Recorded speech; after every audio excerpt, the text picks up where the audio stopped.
दोपहर में जब दिव्या कॉलेज से घर लौटी तो देखा पिताजी घर पर ही थे। माँ उनके घुटनों की सिकाई कर रही थी। उसने माँ को बैठने को कहा और स्वयं अपने छोटे से पर्स में से एक छोटी शीशी में से तेल निकालकर मालिश करने लगी। दोनों छोटी बहनें माँ से खाना परोसने की जिद कर रही थी। झुंझलाई हुई माँ एक तेज सांस भर उठ खड़ी हुई और बड़बड़ाते हुए निधि और जया को खाना परोसने लगी। खाना खिलाते खिलाते माँ रोज की तरह महंगाई का रोना रोने लगी। बाजार में जाओ तो महंगाई ने आग लगा रखी है। फलों का तो दाम पूछते ही डर लगे हैं। अब दिव्या भी हाथ धोकर कपड़े बदल रसोई में आ गई। लाओ माँ, मुझे भी परोस दो। माँ का बड़बड़ाना तुरंत बंद हो गया। खाते खाते दिव्या बोली, माँ, अभी मुझे फिर जाना है।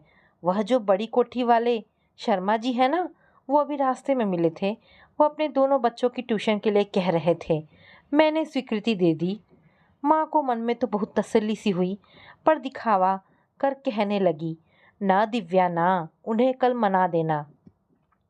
न दिव्या ना, उन्हें कल मना कर देना तो कितना खटेगी हम सब के लिए। दिव्या भी माँ की दोहरी मानसिकता से बखूबी अवगत थी, इसलिए कुछ न बोली। दिव्या के पिताजी आलोकनाथ जी शुरू से ही ढीले ढाले किस्म के व्यक्ति रहे हैं। बिजली विभाग में क्लर्क थे। पहले पहल जब दिव्या का जन्म हुआ तब सब कहने पर घर में लक्ष्मी आई है, लेकिन जब निधि और जया का जन्म हुआ तब कमला और आलोकनाथ निराशा के अंधकार में घिर गए। बेटे की चाह में दो बेटियां हो गई। अब उन्होंने मन में दबी एक बेटे की इच्छा को मन में ही दफन ही कर दिया। दिव्या सबसे बड़ी होने के साथ साथ बहुत ही समझदार भी थी। सादगी और सुंदरता की अनोखी मिसाल थी। निधि और जया भी अपनी बड़ी दीदी का अनुसरण करने की कोशिश तो करती, पर उनकी चंचलता आड़े आ जाती। दिव्या सामाजिक विज्ञान में एमए कर रही थी। शाम को 4-5 बच्चों को ट्यूशन पढ़ाने चली जाती थी। उनके साथ पड़ोस का बड़ा मकान त्रिपाठी जी का था। उनके बड़े बाजार में आभूषणों की दुकान थी। अच्छे खाते पीते लोग थे, लेकिन घमंड बिल्कुल नहीं था। दिव्या अक्सर पढ़ने के लिए एकांत की तलाश में छत पर चली जाती। नीचे तो निधि और जया की छोटी छोटी बातों में झगड़े होते रहते। माँ का उन पर बरसना जारी रखती थी, जिससे पढ़ने में उसकी एकाग्रता भंग हो जाती थी। पता नहीं इत्तेफाक से या जानकर दिव्या को उसके साथ वाली छत जो त्रिपाठी जी की थी उस पर उनका बेटा देवांश दिखाई दे जाता था। ये संयोग था या कुछ और था, दिव्या समझ नहीं पाती। वह एकाग्रता से पढ़ती रहती। कभी कभी छत से उतरते चढ़ते दोनों की नज़रें मिल जाती तो एक मंद सी मुस्कान देकर पलट जाते। देवांश की छोटी बहन प्रिया भी बीए में उसी के कॉलेज में पढ़ती थी। वह बड़ी ही नम्र और सुंदर थी। कभी कभी पढ़ाई की कोई परेशानी लेकर दिव्या के पास आ जाती। दिव्या बड़े प्यार से उसकी परेशानी का समाधान कर देती, जैसे अपनी छोटी बहनों का करती थी। सुमित्रा जी भी जब उनके घर हालचाल पूछने आती तो खाली हाथ न आती, फल या मिठाई लेकर जरूर आती थीं। आलोकनाथ और कमला संकोच से दब से जाते। दिव्या को भी यह अच्छा नहीं लगता। अक्सर सुमित्रा जी के जाते ही निधि और जया फल या मिठाई पर टूट पड़ती तो दिव्या उन पर बहुत नाराज होती थी। दिव्या को हमेशा अपने और अपने परिवार के आत्मसम्मान के प्रति सजग रहती थी। एक दिन त्रिपाठी जी के घर से उनके बेटे देवांश के जन्मदिन के उपलक्ष्य में सत्यनारायण जी की कथा का आयोजन था। आलोकनाथ जी को भी कथा और भोज में सपरिवार आने का आमंत्रण था। आलोकनाथ जी ने तो घुटनों के दर्द के चलते वहां जाने से मना कर दिया। दिव्या ने माँ को जया और निधि के साथ जाने की सलाह दी। ऐसे में देवांश को कोई तोहफा देना बनता था। बड़े सोच विचार के बाद दिव्या ने सुझाया, माँ, वो एक सिल्क के कपड़े का पीस जो कॉलेज में मंत्री महोदय ने 26 जनवरी पर उसकी कविता पर इनाम के रूप में दिया था, उसी का कुर्ता सिलवा तोहफे में दे देते हैं। माँ को बात सही लगी। दिव्या तुरंत बाजार जाकर अंदाज से नाप देकर कुर्ता सिलने को दे आई। जन्मदिन वाले दिन त्रिपाठी जी के घर बहुत चहल पहल थी। कथा के बाद शानदार भोज था। दिव्या तो अपने पिता के पास ही रही थी। माँ के साथ निधि और जया को भेज दिया। घर वापस आकर निधि और जया उसी भोज की चर्चा करती नहीं थक रही थी। ये देख दिव्या ने ये दोहा, रूखी सूखी खाए के ठंडा पानी पीव देख, पराई चुपड़ी मत ललचावे जीभ, सुनकर उनकी इस चर्चा पर विराम लगवाया। आलोकनाथ जी घुटनों का दर्द जब असहनीय हो गया तब उन्होंने स्वेच्छा से रिटायरमेंट ले लिया। मासिक वेतन ने सिमटकर पेंशन का रूप ले लिया। आमदनी कम और खर्च वही था। माँ सारे दिन निधि और जया को बिना वजह कोसती रहती। दिव्या से यह सब सहन न होता। वह उन्हें जुबान पर लगाम रखने को कहती तो माँ उसी पर बरसने लगती। अब दिव्या एमए के बाद बीएड कर रही थी। एक दिन दिव्या कॉलेज से जल्दी आ गई थी। निधि और जया का इंतजार कर रही थी। तीनों मिलकर खाना खाती थी। अचानक देवांश वही सिल्क का कुर्ता पहने हुए आ खड़ा हुआ। हाथ में मिठाई का डिब्बा था। उसने आगे पढ़कर आलोकनाथ जी के चरणों को स्पर्श किया और बोला, अंकल जी आशीर्वाद दीजिए, मेरा एम.कॉम का रिजल्ट आ गया। अब पढ़ाई खत्म करके मैं पिताजी के साथ शॉप पर ही बैठूंगा। पिताजी का स्वास्थ्य अब ठीक नहीं रहता। डॉक्टर ने उन्हें आराम की सलाह दी है। आलोकनाथ जी ने भी आशीर्वाद देते हुए शुभकामनाएं भी दी। दिव्या चाय बना लाई। दिव्या की माँ भी वहीं बैठी थी। वह देवांश के सामने अपनी गरीबी और बेटियों की शादी का रोना रोने लगी। दिव्या का क्रोध से चेहरा तमतमा गया। आलोकनाथ जी ने बात को बदलकर कुछ और चर्चा शुरू कर दी। दिव्यांश के जाने के बाद दिव्या और माँ की कहासुनी हो गई। दिव्या बिना खाना खाए लेट गई। माँ भी लगातार बड़बड़ाती ही रही। कुछ समय बाद दिव्या का बीएड पूरा हो गया था। दिव्या के कॉलेज की प्रिंसिपल मैडम किरण अग्रवाल जी को दिव्या से बहुत स्नेह था। दिव्या की काबिलियत की वह कायल थी। दिव्या के घर की माली हालत के बारे में वह अच्छी तरह से जानती थी। इंदौर में उनकी बहन भी एक बड़े कॉलेज की प्रिंसिपल थी। उसने दिव्या को वहाँ लेक्चरर के पद के लिए आवेदन करवाया। दिव्या ने कॉलेज में टॉप भी किया था और साथ ही प्रिंसिपल मैडम की सिफारिश भी थी। दिव्या पहली बार अकेली इतने बड़े शहर इंदौर जा रही थी। स्टेशन पर कॉलेज के प्रशासन की ओर से उसके लिए गाड़ी भेजी गई थी। इंटरव्यू तो औपचारिकता मात्र था। 4 दिन बाद ही दिव्या जॉइनिंग लेटर मिल गया, लेकिन उसमें उसे लेक्चररशिप के साथ गर्ल्स हॉस्टल की वार्डन का कार्यभार भी सौंपा गया। दिव्या की योग्यता देखकर उसे यह जिम्मेदारी दी गई थी, परंतु वहाँ की सीनियर लेक्चरर ईर्ष्या से भड़क उठी। वो बहुत सालों से इस पद की आस लगाए बैठी थी, परंतु केवल योग्यता के बल पर एक नई और युवा लेक्चरर उनके अरमानों पर पानी फेर गई। ये उम्मीद उन्हें नहीं थी। स्टाफ रूम का मौसम बहुत गर्म हो गया था।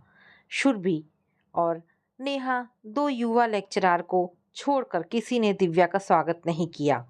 शांत स्वभाव दिव्या ने मौन मुस्कुराहट को अपना अस्त्र बनाकर सारा कार्यभार वहन कर लिया। कॉलेज के परिसर में ही इसे अन्य लेक्चरर के साथ बंगला दिया गया। साथ ही घरेलू कामकाज करने के लिए एक नौकरानी और माली की सुविधा भी दी गई। दिव्या को तो अपनी तकदीर पर विश्वास ही नहीं हो रहा था। खुशी से भरी दिव्या अपना सारा सामान आदि लेने घर वापस आई तो सबकी खुशी का ठिकाना ना रहा। पिता आलोकनाथ जी आह भर के बोले, मैं अपने कर्तव्य नहीं निभा पाया तो दिव्या को आज अविवाहित ही विदा कर रहा हूँ।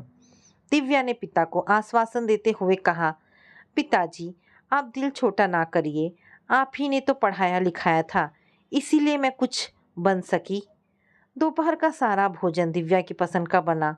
भोजन के समय बातें करते करते अचानक माँ कहने लगी, दिव्या तेरे जाने के बाद एक दिन देवांश की माँ तेरे बारे में पूछने आई थी।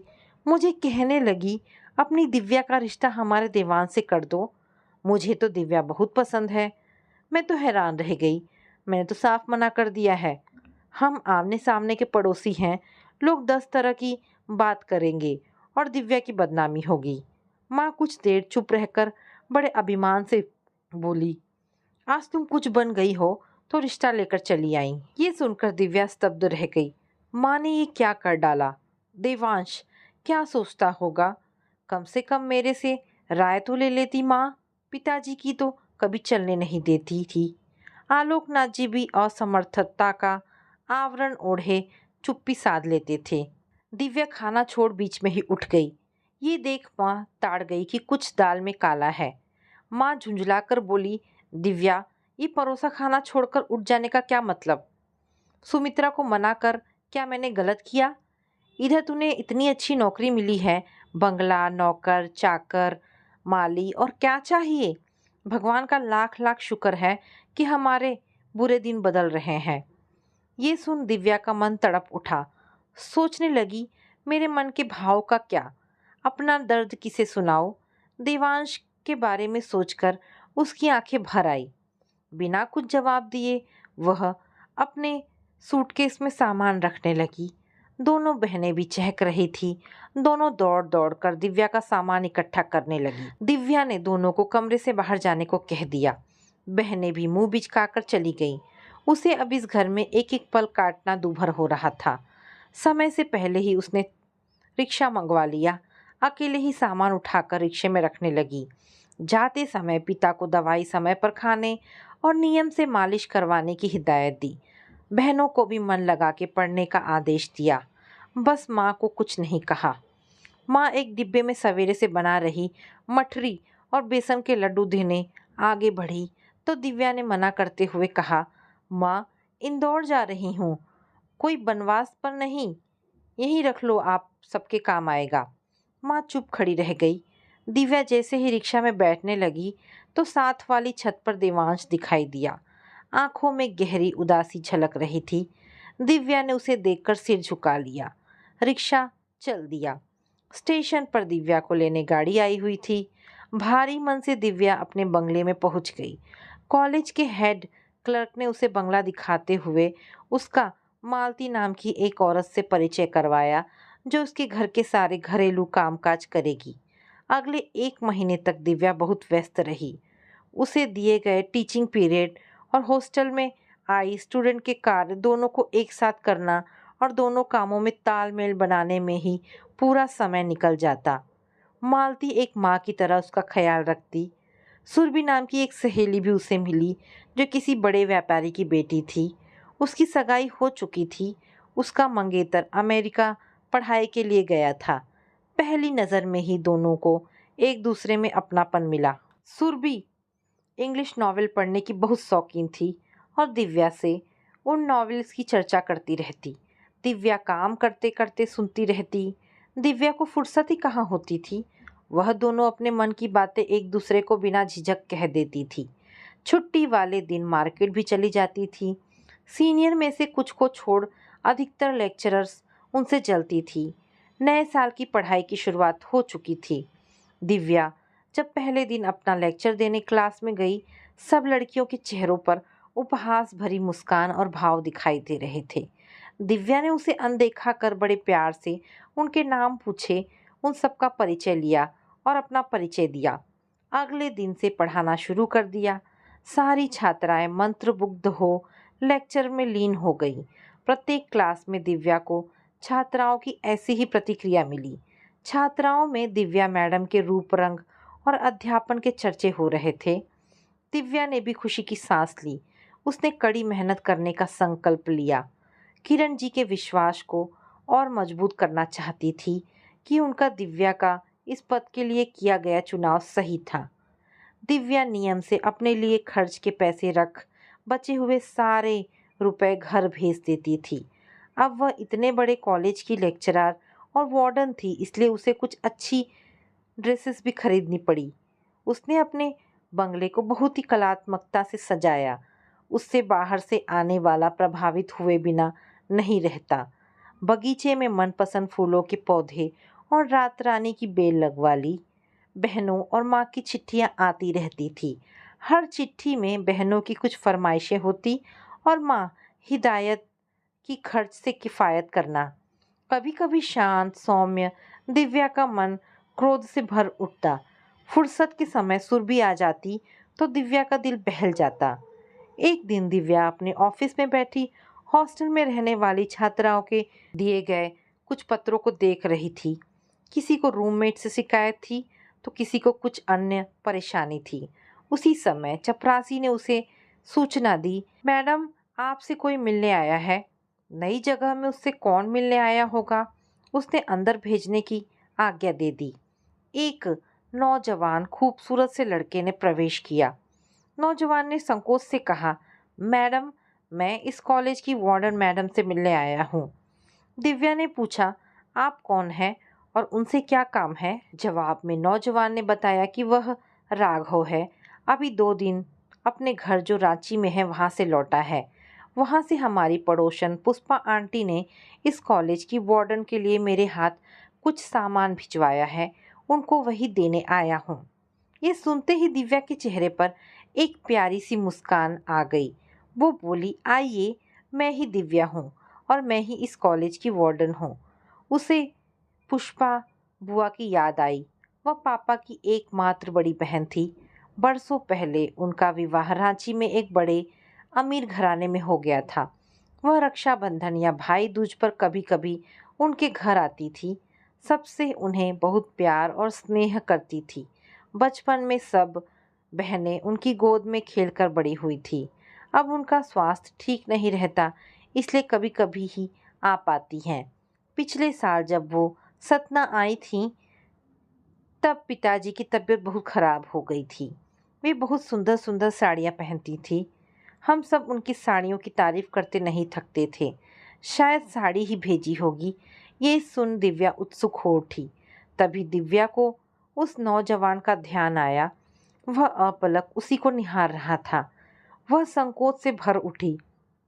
उसने तुरंत बेल बजाकर बाहर खड़े चपरासी को बुलाया और कॉलेज कैंटीन से ठंडा और सैंडविच का ऑर्डर दे दिया। तो नौजवान नम्रता से बोला, इसकी ज़रूरत नहीं है, अब मैं चलूँगा। दिव्या बुआ जी के पड़ोसी को ऐसे नहीं जाने देना चाहती थी। उसने आग्रह करके उसे रोक लिया। दिव्या ने चुप्पी तोड़ते हुए उस नौजवान से पूछा, आपका शुभ नाम क्या है? यहाँ किस कॉलेज में पढ़ते हैं? नौजवान जोर से हंस पड़ा और बोला, मैं राघव हूँ। यहाँ इंदौर में एक फॉरेन कंपनी में नौकरी करता हूँ। ये सुनकर दिव्या शर्म से लाल हो गई। बोली, क्षमा कीजिए, मैं आपको किसी कॉलेज का स्टूडेंट समझ बैठी थी। इस पर राघव ने मुस्कुराते हुए कहा, और मैं कौन सा आपको वार्डन समझता था? आप तो इतनी कम उम्र हैं, आपसे लड़कियां कैसे डरती होंगी? कहकर अचानक चुप हो गया। दिव्या अन्यथा ना ले ले इसलिए बात बदलकर पूछने लगा कि आपके घर में कौन कौन है। दिव्या ने सबके बारे में बताया तो वह कहने लगा, मैं तो इकलौता ही हूँ, इसलिए बहुत ज़िद्दी भी हो गया हूँ। ये कहकर जाने को खड़ा हो गया, पर उसकी नज़रें दिव्या के चेहरे से हट ही नहीं रही थी। दिव्या भी नज़रें झुकाकर बाहर तक छोड़ने के लिए उठ खड़ी हुई। उसके जाने के बाद ना जाने क्यों दिव्या का मन कुछ बेचैन सा हो उठा था। वह रात भर करवटें बदलती रही, राघव के बारे में सोचती, अब वो यहाँ क्यों आएगा? ये सोचते सोचते ना जाने कब नींद के आगोश में समा गई। दिव्या 27 वर्ष की हो चुकी थी, पर उसके चेहरे की मासूमियत, कोमलता, सादगी से भरा अनोखा आकर्षण किसी का भी ध्यान अपनी ओर खींच लेता था। क्लासेस में जब वह लेक्चर देती तो वह इतना प्रभावशाली होता कि छात्राएं मंत्रमुग्ध हो सुनती और समझती थी। दिव्या को लेक्चर देते समय कभी किसी तरह के नोट्स, किसी किताब या कागज़ देखने की ज़रूरत नहीं पड़ती थी। बहुत जल्दी ही दिव्या छात्राओं में लोकप्रिय हो गई। अधिकतर सभी सीनियर दिव्या का नुक्स निकालने का मौका खोजते रहती, उसे उकसाने वाली बातें करती, परंतु दिव्या बड़े धैर्य से मुस्कुराकर निकल जाती। रविवार की छुट्टी थी। दिव्या और उसकी सहेली सुरभि ने बाहर घूमने का कार्यक्रम बनाया। मार्केट में सुरभि ने तो एक के बाद एक बहुत सारी ड्रेसेस खरीद डाली। बेचारी दिव्या संकुचित केवल ड्रेस देखते ही रही। लेकिन सुरभि ने जब बहुत जिद की तब माँ के लिए एक साड़ी खरीद ही डाली। ज़्यादा खरीदती तो सारा बजट गड़बड़ा जाता। घूमने से दोनों बहुत थक गई थी, इसलिए एक कॉफ़ी हाउस में चली गईं। वहाँ कॉफ़ी का ऑर्डर देकर बैठ गईं। अचानक दिव्या की नज़र सामने बैठे राघव पर पड़ी। शायद वह किसी मीटिंग में आया था। शायद कोई गंभीर चर्चा चल रही होगी। राघव को ऐसे गंभीर देखकर दिव्या के चेहरे पर अनायासी एक मुस्कान आ गई। सुरभि ने जब उसके मुस्कुराने का कारण पूछा तो उसने सुरभि को उस दिन वाली घटना बता दी जब राघव को स्टूडेंट समझने की भूल बैठी थी। अचानक राघव की निगाह भी उन पर पड़ गई। उसने अपने साथ वाले व्यक्तियों को कुछ कहा और उठकर उन दोनों के पास आ गया। दिव्या ने राघव से सुरभि का परिचय करवाते हुए कहा कि यह मेरी एकमात्र प्रिय सहेली सुरभि है। राघव ने मुस्कुराकर सुरभि को अभिवादन किया। चलिए, मेरी आज की मीटिंग सार्थक हो गई। देखिए, आप दोनों से मुलाकात हो गई। दिव्या ने राघव से धीरे से पूछा, यह आपकी क्या ऑफिशियल मीटिंग है? राघव बोला, हाँ, वही चल रही है। इस पर दिव्या बोली, तो आप क्यों उठाए? राघव हंसने लगा, बोला, अचानक बहुत दिनों बाद आपको देखा तो आपसे बात करने का लालच खींच लाया। सुरभि जोर से हंस पड़ी, परंतु दिव्या ने संकोच से सर झुका लिया। राघव ने कहा, आप कुछ देर रुकिए, मैं मीटिंग खत्म होते ही आप दोनों को अपनी कार में कॉलेज पहुंचा दूंगा। परंतु दिव्या ने इनकार कर दिया। हॉस्टल आकर सुरभि दिव्या पर बरस पड़ी, बोली, दिव्या, वह भला लड़का हमें कॉलेज छोड़ने के लिए तत्परता से कह रहा था, तो तुमने क्यों मना कर दिया? दिव्या हंसकर टाल गई। घर आई तो मालती उसे एक पत्र भी थमा गई। बोली, कल से आया हुआ है। पत्र माँ का था। वही पुरानी बातें दोहराई गई थी। पिताजी के लिए कोई अच्छी दवाई भेजने की मांग थी। आखिर की लाइनों में लिखा था कि पड़ोस वाली सुमित्रा के बेटे देवांश का भी विवाह हो गया है। बड़े संपन्न घर की बहू आई है। ये पढ़ते ही दिव्या के दिल में टिमटिमाता उम्मीद का एक छोटा सा दिया बुझ सा गया। उसके सामने एक बार देवांश को वह गहरी उदासी में डूबा हुआ चेहरा याद आ गया जब वह इंदौर जा रही थी और वह छत पर खड़ा था। एक गहरी सांस ले वह लेट गई। मालती को खाना लगाने से मना कर दिया। मालती प्रौढ़ महिला थी, दिव्या से बेटी जैसा स्नेह रखने लगी थी। एकदम अधिकार से बोली, दिव्या बेटी, तुमको बिना खाए सोने नहीं दूंगी। एक थाली परोस लाई और जबरन खिलाने लगी। दिव्या की आंखें छलक आई। दिल में छिपा दर्द आंसुओं के रूप में बह निकला। जिंदगी यथावत चलने लगी। सुरभि आ जाती तो समय निकल जाता। उसका मंगेतर भी कुछ महीनों में लौटने वाला था। वह अक्सर उसी की बातें करती रहती। एक रविवार वह बाल धोकर अपने लॉन में बैठी थी। उसे कभी कभी मिलने वाले यह फुर्सत के क्षण बहुत अच्छे लगते थे। अचानक गेट पर उसकी नज़र पड़ी। राघव हाथ में एक पैकेट लिए खड़ा था।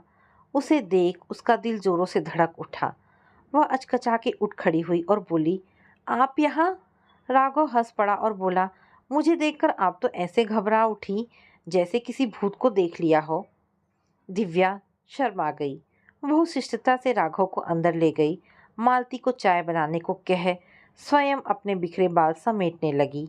राघव भी बेतकल्लुफ होकर बोला, भाई, हम तो लंच के इरादे से आए हैं, आप तो चाय से ही टालना चाह रही हैं।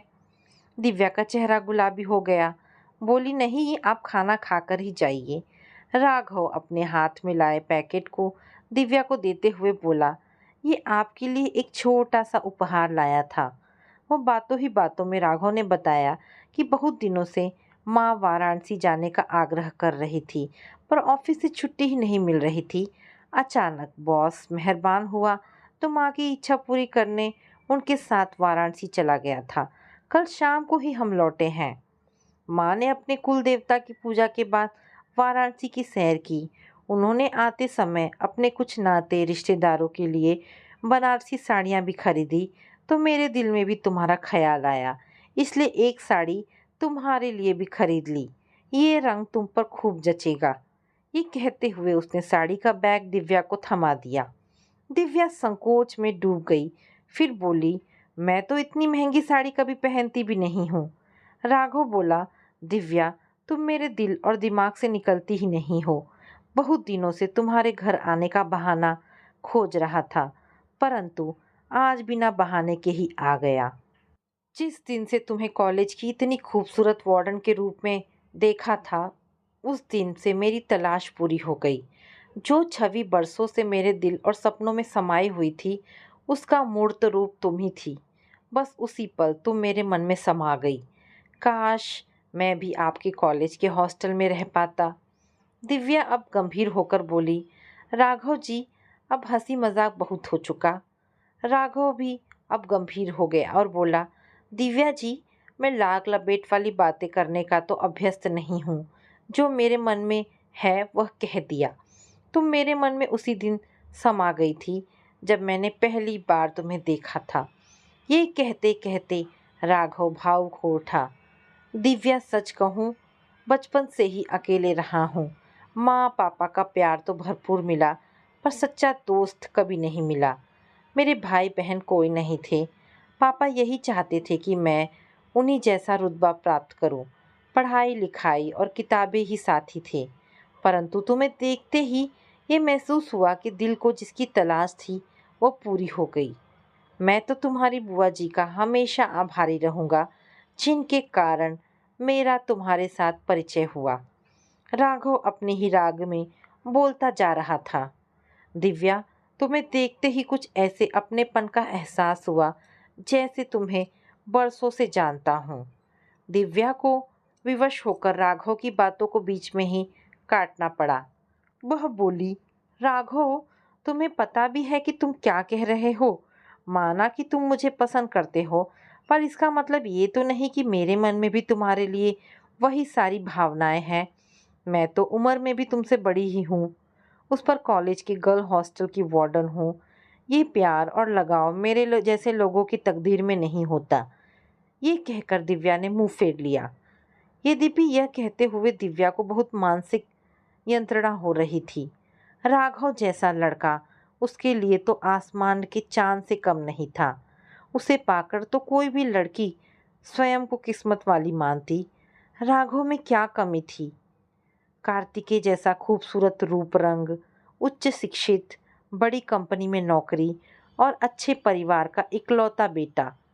परंतु क्या करे, जब वही अपने भाग्य में अमावस लिखवा के आई थी, कोई पूर्णिमा उसके नसीब में नहीं आई।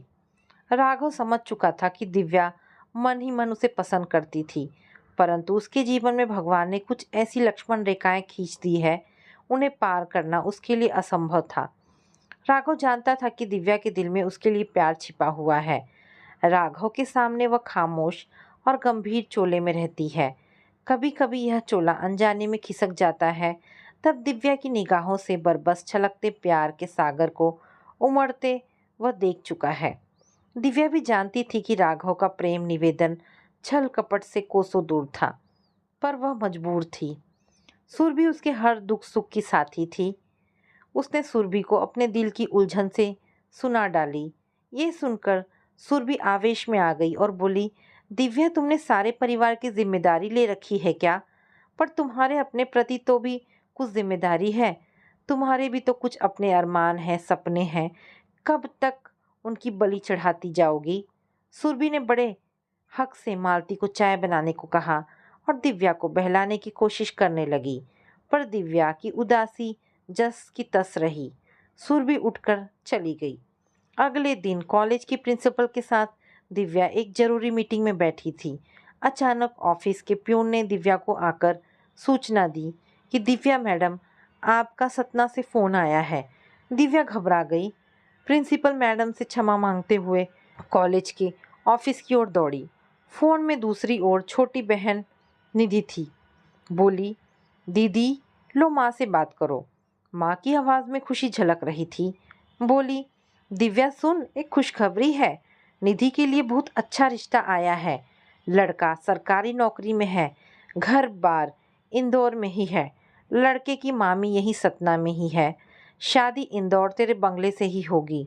माँ उसे बोलने का मौका ही नहीं दे रही थी। दिव्या मायूस हो उठी। बोली, माँ, जरूरी मीटिंग चल रही है, बाद में बात करती हूँ। कॉलेज में लेक्चर देते हुए वह एकाग्र नहीं हो पा रही थी। बार बार एक तीखी गहरी टीस मन में उठ रही थी।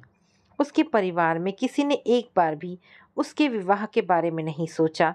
किसी को उसके दिल के टूटने की परवाह नहीं है। पिताजी शारीरिक रूप से निर्बल हैं, परंतु वह दुनियादारी की तो अच्छी समझ रखते हैं। अपनी बड़ी बेटी से पहले छोटी बहन का विवाह, अब उनकी बिरादरी क्या उन्हें कुछ नहीं कहेगी? दरअसल बिरादरी भी यही जानती है कि दिव्या ही परिवार का एकमात्र सहारा है। इस कारण उसके अरमानों को अनदेखा कर, सपनों को कुचलकर अनदेखा कर दिया गया। दिव्या ने शाम को तटस्थ होकर अपने सारे गिले शिकवे मन में ही दबाकर घर वालों से बात की और कह दिया, जब शादी की तारीख निकल जाए तो अवगत करा देना। दिव्या का फ़ोन सुनकर घर में खुशी की लहर सी आ गई। इसके बाद अब माँ के रोज़ ही फ़ोन आने लगे। कभी किसी परेशानी को फ़ोन करती रहती। एक दिन शाम को दिव्या अकेली बैठी सोच रही थी कि अगले साल तो वह एकदम अकेली रह जाएगी। सुरभि की भी शादी है, वह भी चली जाएगी। सामने कॉलेज गेट पर कार रुकी। कार से उतरने वाला और कोई नहीं, राघव था। उसका दिल जोरों से धड़क उठा। वह उठकर अंदर चली गई। मालती को चाय बनाने को कह राघव का इंतजार करने लगी। आज उसके दिल में राघव को देख अनोखी सी हिलोरें उठी। वह मन ही मन सोचने लगी कि वह राघव से दूर भागकर उस बेचारे को किस बात की सज़ा दे रही है। क्या वह संसार का पहला व्यक्ति है जिसने किसी से प्यार का इजहार किया हो? खुले शब्दों में उसने स्वीकार किया है। वास्तव में ये उसका व्यर्थ का अभिमान है, उसकी ज़्यादती है। वह किस बात पर घमंड कर रही है? एक गरीब घर की साधारण सी लड़की होने का, जिसके पास एक अच्छी नौकरी के अलावा और कोई सहारा नहीं है। मालती राघव को लेकर अंदर आ गई। दिव्या ने भी गर्मजोशी से उसका स्वागत करते हुए कहा, राघव, बहुत दिन बाद इधर आए हो। राघव चकित सा हो गया। बिना कुछ कहे दिव्या के पास बैठ गया। मालती चाय ले आई तो दिव्या बोली, राघव, तुम्हें एक खुशखबरी देनी थी। बहुत जल्दी ही मेरी छोटी बहन निधि की शादी होने वाली है। यही इंदौर में होगी। शादी की तैयारी में तुम मेरी सहायता करोगे ना? ये सुनकर राघव कुछ देर चुप रहकर बोला, दिव्या, तुमसे पहले तुम्हारी छोटी बहन का विवाह? क्या तुमने विवाह करने से मना कर दिया या फिर विवाह न करने का संकल्प कर लिया है? ये सुनकर दिव्या के दिल का दर्द उसके चेहरे पर झलक आया। चोर घोर पीड़ा और बहुत दिनों से मन में छिपा आक्रोश ज्वालामुखी की तरफ फट गया। वह बेबसी से रो पड़ी। राघव हतप्रभ सा होकर देखने लगा। उसे समझ नहीं आ रहा था कि क्या करे, दिव्या को कैसे शांत करे। दिव्या के पास जाने की ना तो हिम्मत ही थी। उसका मन था, पर वह इस सीमा रेखा को पार नहीं करना चाहता था। अचानक राघव हैरान रह गया जब उसने देखा कि दिव्या उसे लिपट गई और टूट के रो पड़ी। उसने दिव्या को अपनी बाहों में संभाल लिया और उसके सिर पर हाथ फेरकर चुप कराने लगा। दिव्या रोते रोते अस्फुट शब्दों में ना जाने क्या क्या बोलती जा रही थी। राघव, मैं बहुत अकेली हूँ, मेरा साथ ना छोड़ना। मेरा इस दुनिया में कोई नहीं है, सब स्वार्थी हैं। बस तुम ही एक हो जिसने मुझे दिल से चाहा। कुछ समय बाद दिव्या सामान्य हो गई। राघव ने मुस्कुराते हुए कहा, दिव्या, आज तुम्हारे रुद्र ने तुम्हारे मन के कपाट खोल डाले। तुम अपने परिवार के मोह में अपनी खुशियाँ दांव पर मत लगाओ। अपने बारे में भी कुछ सोचो। मैं ये सलाह हरगिज़ ना दूंगा कि तुम अपने परिवार की उपेक्षा करो, परंतु उनकी खुशियों के साथ अपनी खुशियों का भी ध्यान रखो।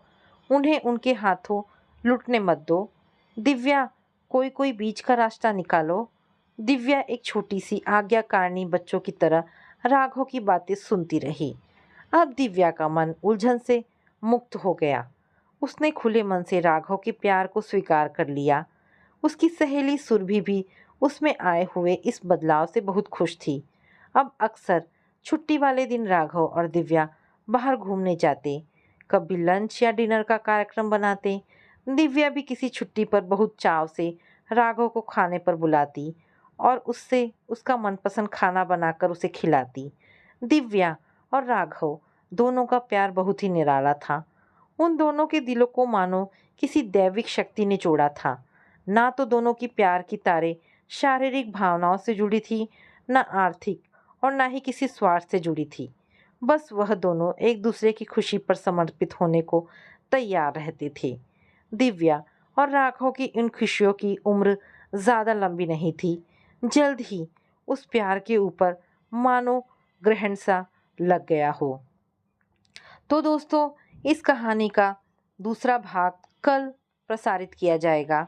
आशा करती हूँ कहानी का पहला भाग आप सभी को पसंद आया होगा।